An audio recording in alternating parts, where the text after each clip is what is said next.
नमस्कार, मैं हूं फरीद अली और आप देख रहे हैं TV9 डिजिटल। भारत और रूस की दोस्ती में दरार डालने की कोशिश हो रही है। विदेशी मीडिया में अफवाह फैलाई जा रही है कि भारत से युद्ध के लिए हथियार और गोला बारूद यूक्रेन पहुंचाया जा रहा है।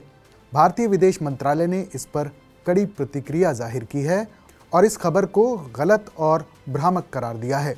पिछले कुछ दिनों से विदेशी मीडिया में ऐसी खबरें हैं, लेकिन अब पहली बार समाचार एजेंसी रॉयटर्स ने भारतीय गोला बारूद के ट्रांसफ़र को लेकर एक रिपोर्ट दी है कि भारत में बने तोप के गोले यूरोपीय कंपनियों के जरिए यूक्रेन पहुंच रहे हैं और मॉस्को के विरोध के बावजूद नई दिल्ली ने इस गोला बारूद के व्यापार को रोकने के लिए कोई दखल नहीं दिया है।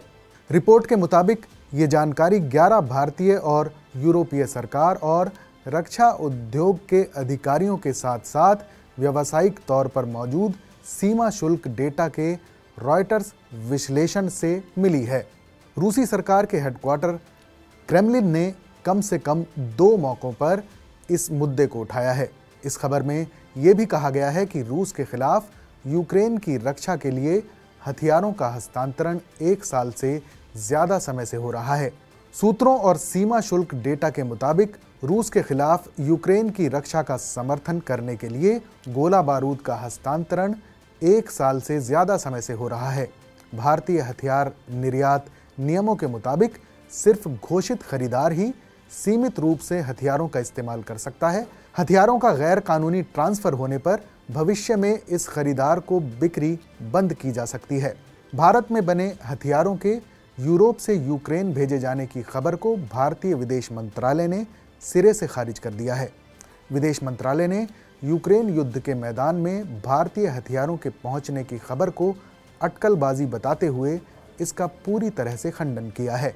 इस रिपोर्ट में भारतीय विदेश मंत्रालय के प्रवक्ता रणधीर जायसवाल ने कहा कि हमने रॉयटर्स की खबर देखी है। ये खबर काल्पनिक और भ्रामक है।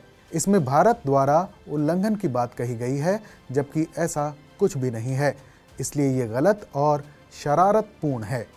उन्होंने कहा कि सैन्य और दोहरे सैन्य और असैन्य उपयोग वाली चीज़ों के निर्यात पर अंतर्राष्ट्रीय जिम्मेदारी निभाने का भारत का रिकॉर्ड बेदाग रहा है।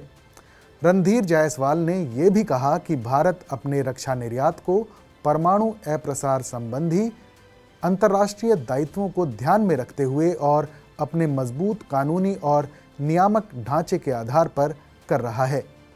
इसमें अंतिम उपयोगकर्ता दायित्वों और प्रमाणन सहित प्रासंगिक मानदंडों का व्यापक मूल्यांकन शामिल है।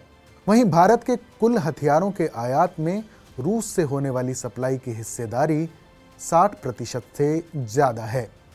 भारत के लिए रूस एक बेहद अहम भागीदार है। जुलाई में मोदी ने तीसरे कार्यकाल के लिए चुने जाने के बाद अपनी पहली द्विपक्षीय अंतर्राष्ट्रीय यात्रा के लिए मॉस्को को चुना था।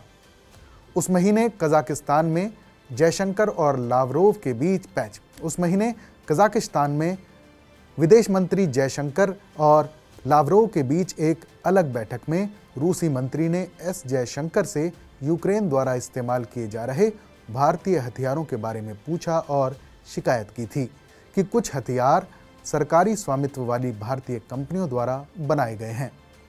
इस पर अब भारत के विदेश मंत्रालय ने अपना पक्ष साफ करते हुए विदेशी मीडिया को करारा जवाब दिया है।